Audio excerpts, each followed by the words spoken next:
नमस्ते दोस्तों, मेरा नाम है Gaurav Patel. I am senior business consultant team of doctor Vivek Bindra.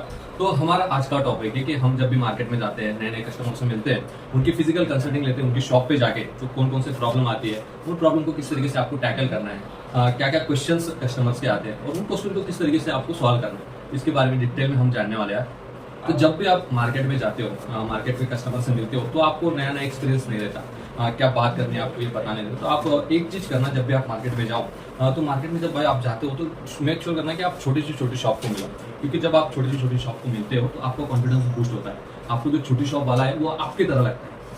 अब जब भी उनसे बात करते हो तो आपको लगता है कि मैं आम आदमी से बात कर रहा हूँ, क्योंकि जो बड़ी शॉप होती है उस बड़ी शॉप के ऑनर का एटीट्यूड अलग होता है। वो आपसे बात करता है तो उसको बात करने का लहजा अलग होता है। वो जो क्वेश्चंस आपसे पूछता है वो क्वेश्चंस बहुत अलग होते हैं। तो फर्स्ट चीज ये होती है कि जब भी आप मार्केट में जाओ, किसी की कंसल्टिंग करो, उनके बिजनेस के बारे में उनसे पूछो, तो आप एक चीज देखना कि कम से कम छोटी शॉप से करो। क्योंकि मैंने जब स्टार्टिंग की थी, तो मैं अगर मेरा एक्सपीरियंस बताऊँ तो मैंने 5 टपरी से स्टार्ट किया था। जब मैं किसी शॉप ऑनर से मिला था, मैं बड़े वाले से नहीं मिला था, विशाल सर से मेरी गाइडेंस ली थी मैंने, और विशाल सर ने बोला था कि 20 शॉप्स आपको छोटी विजिट करनी है, 20 शॉप आपको बड़ी विजिट करनी है। तो मैंने पहले छोटी शॉप से स्टार्ट किया था, छोटी टपरी से स्टार्ट किया था, मैं तो ये बोलूंगा। तो आप भी अगर करना चाहते हो और फिजिकल कंसल्टिंग करना चाहते हो कस्टमर्स की, क्योंकि अब आपका जो टॉपिक होने वाला है, अब आपको कंसल्टिंग करनी है, अब आपको कॉल टेलिंग नहीं करनी है। और कंसल्टिंग अगर आपको अच्छी तरीके से करनी है, कंसल्टिंग में अगर आपको महारत हासिल करनी है आपकी, तो आपको कंसल्टिंग के वे पे जाना पड़ेगा। और कंसल्टिंग अगर आपको अच्छी तरीके से सीखनी है तो आपको पहले कस्टमर के पास जाना पड़ेगा, फिर आप कस्टमर को आपके पास बुला सकते हो। तो कस्टमर के पास जब भी आप जाओ तो आपको छोटी शॉप से स्टार्ट करना है। तो धीरे धीरे आपका कॉन्फिडेंस बूस्ट होगा। और जब भी आप बड़ी शॉप के पास जाओ, बड़े ऑनर से मिलने लगो, तो बड़े ऑनर से मिलते वक्त आपको ज्यादा से ज्यादा एक ख्याल रखना है कि आप ओपन माइंडेड क्वेश्चन पूछो उनसे। आप ये नहीं पूछ सकते आपका बिजनेस कब से स्टार्ट हुआ है, कैसा चल रहा है आपका बिजनेस, वो ये स्नो में लेगा और आपको सीरियस नहीं लेगा बंदा। अगर आपको आपकी छाप जमानी है वहाँ पे, उनसे अच्छी तरीके से बात करनी है, आपको आपसे हाथ भी नहीं मिलाता। लिटरली मेरा ये अनुभव है कि वो आपसे हाथ भी मिलाता नहीं। अगर आप वेल ड्रेस नहीं जाते, टाई पहन के नहीं जाते, अच्छे आप कॉन्फिडेंस से उनसे बात नहीं करते, तो वो लिटरली आपसे हाथ भी नहीं मिलाते, आपसे बात भी नहीं करते। तो एक चीज आपको मेक श्योर करनी, जब भी आप बड़े ऑनर बड़े शॉप से मिलते हो तो आपको वेल ड्रेस जाना है, अच्छी तरीके से जाना है, क्योंकि आपका कॉन्फिडेंस आपके चेहरे पर झलकना चाहिए कि आप एक सीनियर बिजनेस कंसल्टेंट हो। और इंडिया के और एशिया के नंबर 1 बिजनेस जो ऑनर है, मतलब बिजनेस कोच है, डॉक्टर विवेक बिंद्रा सर, उनके साथ आप काम कर रहे हो। तो ये बहुत बड़ी चीज होती है कि आप वेल ड्रेस जाओ, डॉक्टर विवेक बिंद्रा सर का नाम लीजिए और उनकी टीम के साथ में काम कर रहा हूँ, और आपकी शॉप पे आपकी कंसल्टिंग करने या फिर बिजनेस की जो प्रॉब्लम्स है वो सॉल्व करने आया हूँ। तो इसके बारे में आप हमें बताइए। तो ये क्वेश्चंस होते हैं, मैंने जैसे आपको बोला कि ओपन माइंडेड क्वेश्चन, आपका बिजनेस कब से स्टार्ट किया आपने, क्या क्या प्रॉब्लम्स आ रही है, किस तरीके से आप बिजनेस चलाते हो, जो प्रॉब्लम्स आती है उस प्रॉब्लम को किस तरीके से आप फाइंड आउट करते हो, ये सारे क्वेश्चंस आपको लिखने पड़ेंगे। जी, ऐसा ऐसे स्टेप्स होती है, ये स्टेप्स आपको फॉलो करनी पड़ेंगी।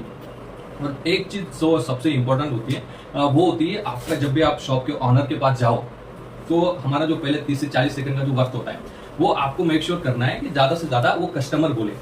कि जो जब वो कस्टमर बोलता है तो वो उसे लगता है कि हम अच्छे से कॉन्वर्सेशन कर पाए। क्योंकि जब कस्टमर सामने वाला आपसे ज्यादा से ज्यादा बोलता है तो उसे लगता है कि, मतलब किसी भी आदमी को ना ज्यादा बोलना अच्छा लगता है।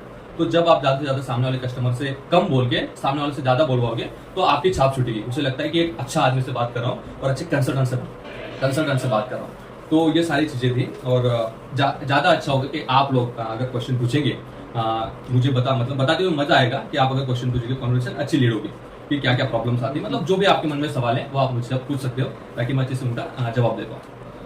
सर, अगर हम किसी शॉप पे गए एज ए कंसल्टेंट और वहाँ पे बहुत से ग्राहक हैं, तो उस टाइम पे क्या करते हैं? उस टाइम पे तो आपको रुकना पड़ता है, क्योंकि आप ग्राहक नहीं हो उनके, आपसे उनसे कुछ लेना है या फिर कुछ देना है उनको। तो मेक श्योर कीजिए कि आप उनका अट्रैक्शन बिल्ड कीजिए। जब आप वेल ड्रेस जाते हो तो वो भी हैरान होते हैं कि टाइप सूट लगा कि कस्टमर नहीं आता। एक नेगेटिव फीलिंग भी जाती है उसके मन में, और आपको उसको पॉजिटिव करना है कि नमस्ते सर, मैं डॉक्टर विवेक बिंद्रा जी की टीम से आया हूँ। कि आप जानते हैं डॉक्टर विवेक बिंद्रा जी को, ये जो पहला पीरियड होता है ना आपका 1 से 2 मिनट का, ये आपको छाप छोड़ने आनी चाहिए। जब भी कस्टमर होते हैं तो कस्टमर ज्यादातर ऑनर के पास नहीं होते हैं, उनकी इंप्लॉय संभालते हैं उनको। तो तब भी आपको आपकी जगह बनानी आनी चाहिए। वो आती है, आप वेल ड्रेस अगर गए, कॉन्फिडेंटली अगर गए, तो खुद ब खुद ऑनर आपसे बोलता है कि बताइए सर क्या काम, पोलाइटली बोलता है। अगर आप वेल ड्रेस गए, आपके मुंह पे कॉन्फिडेंस दिख रहा है, आप में नॉलेज है, तो ये प्रॉब्लम नहीं है। और कुछ सर? जी सर, विश्वास कैसे कि आप बिजनेस कंसल्टेंट हो। इसके लिए बहुत बढ़िया ये प्रॉब्लम्स मेरे साथ भी आई थी कि वो लोग पूछते थे कि आपके पास क्या सोल्यूशन है, मतलब कौन सी वो चीज है कि आप बिजनेस कंसल्टेंट हो। तो आप अपने कार्ड प्रिंट करवा सकते हो। Doctor Vivek Bindra sir senior business consultant करके मेरा कार्ड है, मैं आपको देता हूँ। वैसे अगर कार्ड आप देते हो पहले इंट्रोडक्शन में कि नमस्ते sir, I am senior business consultant team of doctor Vivek Bindra, तो वो कार्ड जब देखता है तो डॉक्टर विवेक बिंद्रा सर का फेस उनको दिखता है, और डॉक्टर विवेक बिंद्रा सर समझ में आता है कि जी हाँ, ये डॉक्टर विवेक बिंद्रा सर के साथ काम करते हैं। तो ये प्रॉब्लम भी आपकी, जब आप कार्ड देते हो सामने वाले को, तो ये प्रॉब्लम सॉल्व हो जाती है आपकी। और कुछ सर? एक छोटे बिजनेसमैन मतलब जो कपड़े वाला आपने बोला और जो बड़ा शॉप होता है, अगर इन दोनों में मिलने जाए तो आपको क्या डिफरेंस होता है? मतलब क्या मतलब उनके साथ कैसे डील करते हो आप लोग जब जाते हो? तो कुछ अलग स्ट्रेटेजी यूज करते हो, सेम स्ट्रेटेजी से आप काम जी नहीं, पूरी तरीके से अलग स्ट्रैटेजी। तो ये बहुत अच्छा और गहरा सवाल है, ये आपको समझना बहुत जरूरी है, क्योंकि जब भी हम छोटे ऑनर से मिलते हैं ना, वो हमें सीरियस लेता है, क्योंकि सूट बूट में हम उनको दिखते हैं, तो जब भी उनसे बात करते हैं तो वो हमें सवाल नहीं करते, हम उनसे सवाल करते हैं, वो जवाब देते हैं हमारी सवाल का, इस तरह आपका बिजनेस कब से, वो पूरा सवाल देते हैं। उससे ना उस वक्त ना हमारा 20-80 रूल जो लागू होता है अच्छी तरीके से, हम सिर्फ 20% बोलते हैं, सामने वाला कस्टमर बोलता है 80%। पर जब भी आप बड़े कस्टमर के पास जाते हो तो आपको ये प्रॉब्लम आती है कि आपको जो बोलने का तरीका है और जो कॉन्वर्जेशन है वो सामने वाला लीड करता है। आप बोलते हो 80% और सामने वाला बोलता है 20%। वो पूछता है कि आपका नाम क्या है, आप नाम बताते हो, आप कब से डॉक्टर विवेक बिंद्रा सर के साथ काम करते हो, आप काम बताते हो। तो आप एक चीज मेन शो करना, जैसे कि मैडम ने बोला, तो जब भी आप बड़े शॉप ऑनर के पास जाओ तो आपके पास सिक्वेंसली क्वेश्चन होने चाहिए कि क्या क्या आप शॉप में जाओगे तो किस तरीके से आपका इंट्रोडक्शन होगा। अगर आप पहला क्वेश्चन का होगा आपका, उसके बाद दूसरे क्वेश्चन का होगा, ये सब आपको लिखना पड़ेगा। ऐसा आप छोटे ऑनर के पास अगर जाते हो तो आप कैजुअली मिल सकते हो, पर अगर आपको बड़ी शॉप मिलना है, बड़ी शॉप को विजिट करना है, तो आपको लिखना पड़ेगा वो कि क्या क्या क्वेश्चन मुझे बताने हैं, क्या क्या बोलना है, किस तरीके से मेरी स्टार्टिंग होगी, ये सारा आपको लिखना है, उसको देखना है और एक्सपीरियंस कर करके आप मोस्ट ऑफ ऑल जब ज़्यादा शॉप आप विजिट करते हो तो आपको ये कॉन्फिडेंस आता है कि कहाँ पे आपको उनकी नस पकड़ दी है, मतलब कौन सा कॉन्वर्सेशन पॉइंट है जहाँ पे हर बिजनेसमैन आपसे कनेक्ट करता है, तो वो कनेक्टेड पॉइंट ढूंढ के आपको उनसे कॉन्वर्सेशन लीड करनी है। जी सर। कोई पूछ रहा है? अगर आप मिल के आते हो तो वहीं पे आपका प्रोसेस स्टॉप हो जाता है, तो आगे क्या करते हो आप? मतलब उसके आगे की क्या प्रोसेस है? जी, पहले तो आप जब मिलने जाते हो तो पहले ये नहीं बोल सकते कि I am senior business consultant team of doctor Vivek Bindra. तो पहले आपको जाना है, पहले 2 से 3 दिन उनसे मिलने कि सर मैं डॉक्टर विवेक बिंद्रा जी की टीम से आया हूँ, हम एक सर्वे कर रहे हैं कि बिजनेस किस तरह से चल रहा है हमारे शहर में, क्या क्या प्रॉब्लम्स आती है बिजनेसमैन को। अब ये 2 से 3 दिन आपको कंसल्टिंग नहीं करनी, कुछ नहीं करना, खाली शॉप ऑनर को मिलना है, 20 बड़े 20 छोटे, क्योंकि इसमें ना आपको कॉन्फिडेंस बिल्ड होगा। क्योंकि हम पहले सूट बूट में मार्केट में निकले नहीं होते, पहले हम सूट बूट टाई लगा के अगर निकलते तो वो हमें एक अनकंफर्ट जोन होता है, बाद में बड़े शॉप ऑनर से मिलना और उनके क्वेश्चन मतलब हम किल हो जाते हैं। तो पहले आपको जब जाना है तो ऐसा कुछ नहीं, सिर्फ उनको कुछ देने के लिए नहीं जाना, उनसे लेना है कि सर आपका एक्सपीरियंस बताइए, कब से आपने स्टार्ट किया, कैसा चल रहा है सर आपका बिजनेस, और नोट पे में लिख के आ जाना है वापस। तो ये 2-4 दिन में जब आप अच्छे से बात करने लगो कस्टमर से या फिर बड़े शॉप ऑनर से, तब आप जाके बोल सकते हो उनको कि सर मैं डॉक्टर विवेक बिंद्रा जी की टीम से आया हूँ और हम डॉक्टर विवेक बिंद्रा जी के आपके बिजनेस को ग्रो करने के बारे में बात करने वाले हैं, कब से आपका बिजनेस स्टार्ट किया है, अब क्या प्रॉब्लम्स आ रही है, इस प्रॉब्लम को आप किस तरीके से टैकल करते हो। ये सारे क्वेश्चंस आप लिखने के बाद उनको बोल सकते हो कि सर हमारा ये ऑफिस है प्रोजन मॉल B24 में, वहाँ पे आप आके फ्री में कंसल्टिंग ले सकते हो, या फिर उसके बाद आप चार्ज ले सकते हो। क्योंकि जब भी आप कस्टमर से मिलो तो हम कोई भी कस्टमर ऐसा नहीं जाता कि आप जाके उनको बेचो, तो पहले आपको फ्री देना पड़ेगा और बाद में आप उनसे कंसल्टिंग की फी ले सकते हो।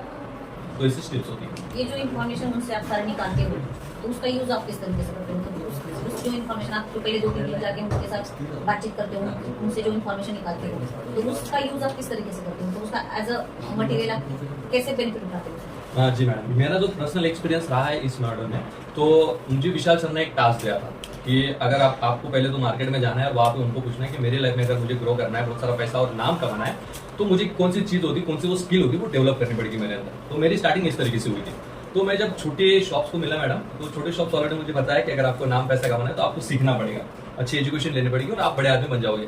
पर इससे बिल्कुल भी उल्टा हुआ जब मैं बड़े शॉप्स ऑनर से मिला। ये बहुत बड़ी चीज़ रही है मेरी लाइफ में कि जब भी मैं बड़े ऑनर बड़े शॉप से मिला तो उन्होंने मुझे साफली बताया कि आपको एजुकेशन करने की कोई जरूरत नहीं है, आपके अंदर की स्किल को डेवलप करो, वहाँ से आप पैसे कमाओगे। तो ये 2 चीज़ें आपको समझ में आती है जब आप मार्केट में जाते हो कि बड़े लोगों की सोच क्या होती है, छोटे लोगों की सोच क्या होती है। कहीं ना कहीं मिडिल क्लास फैमिली में भी यही बताया जाता है कि आप अच्छे से सीखिए, फिर आप नौकरी कीजिए। पर जो बड़े लोग होते हैं उनके बच्चों को वही उनकी पीढ़ियाँ फिर दर पीढ़ी क्यों पैसे वाली होती है, क्योंकि उनको एजुकेशन जब वो छोटे रहते हैं तभी उनको बताया जाता है कि आप तुझे नौकरी करने की जरूरत नहीं, अपनी स्किल पे काम कर, स्किल को डेवलप कर, तू अमीर बन जाएगा। तो ये जो कहीं ना कहीं जो चीज़ें हैं ये आपको सीखनी पड़ेगी और ये मार्केट में जाके आपको समझ में आती है। तो ये सारी चीज़ें थी आज। और एक क्वेश्चन है, इन सारी चीज़ों का आप अपने बिजनेस के लिए कैसे बेनिफिट उठाते हैं? हमें प्रॉब्लम्स पता चलती है और सबसे इम्पोर्टेंट बात जो है, जो आप मार्केट में घूमते हो 10 में से 3 कस्टमर ऐसे होते हैं जो आपको रिस्पेक्ट देते हैं, आपको पानी देते हैं, आपको चाय पूछते हैं, क्योंकि उनके लिए हम जब बिजनेस कंसल्टेंट बोलते हो और आप जब उनके प्रॉब्लम्स का कहीं ना कहीं कोई ना कोई सोल्यूशन देते हो तो उनको लगता है कि कोई ना कोई है। क्योंकि अब ऐसा है कि फिजिकल कोई जाता नहीं शॉप पे कि आपकी बिजनेस कैसा चल रहा है, आपकी बिजनेस की क्या प्रॉब्लम्स है, मतलब एक ऐसी चीज होती है कि उनके दुख मतलब उनके जख्म पे हम पट्टी लगाने जाते हैं। तो जो कस्टमर को आप अच्छे से कनेक्ट कर पाओ, अच्छे से उनसे बात कर पाओ, अच्छे से उनकी प्रॉब्लम समझ पाओ, तो आप उसकी कंसल्टिंग कर सकते हो और हमें पता चल जाता है कि मार्केट में क्या क्या प्रॉब्लम्स आ रही है। तो उन प्रॉब्लम्स को हम दूसरों को बता के मतलब रेफरेंस पॉइंट करके हमारा बिजनेस निकाल सकते हैं कि सर ये प्रॉब्लम्स है, इनके हम सोल्यूशन दे रहे हैं। तो एक बिजनेसमैन हो फिर 10 बिजनेसमैन हो, ऐसे 2-3 प्रॉब्लम्स होती है जो हर बिजनेसमैन को आती है। तो ये प्रॉब्लम्स हमें पता चल जाती है, हम ज़्यादा मल्टीपल शॉप्स को विजिट करते हैं। तो जब वो प्रॉब्लम्स बताते हैं तो आप बाबा बन जाते हो, क्योंकि अगर 10 कस्टमर आप घूमें और 10 में से 3 की प्रॉब्लम, आपको 3 ऐसी प्रॉब्लम्स है जो आपको समझ में आ गई, तो 3 प्रॉब्लम जब आप 11वें कस्टमर को बताते हो तो वो बोलता है कि मेरे दुकान पे बाबा आ गया, इसको कैसे पता ये प्रॉब्लम है। तो आप जब उसे चार्ज भी करो ना तब वो आपको चार्ज देगा, तब तक नहीं देगा। तो ये 3-4 क्वेश्चन ऐसे होते हैं जो हर बिजनेस में आते हैं। तो ये क्वेश्चन का हमें फायदा होता है, तो ये क्वेश्चन लिखने पड़ेंगे और उससे आपका काम चल जाता है। ऐसे क्वेश्चन होते हैं। तो मुझे लगता है कि जितनी लर्निंग मेरी रही मार्केट में जाने की और जितना वैल्यूबल लर्निंग मैं आपको दे सका उतना दिया। मैडम ने और बहुत सारे लोगों ने अच्छे क्वेश्चंस किए हैं। तो ये सिलसिला चलता रहेगा, आपकी पाठशाला हर दिन चलती रहेगी। तो यूट्यूब चैनल पे पंकज जी का है, आप देख सकते हो हर दिन वैल्यूबल लर्निंग आपको निश्चित ही मिलेगी। चैनल को सब्सक्राइब करना ना भूलिए। धन्यवाद। Thank you.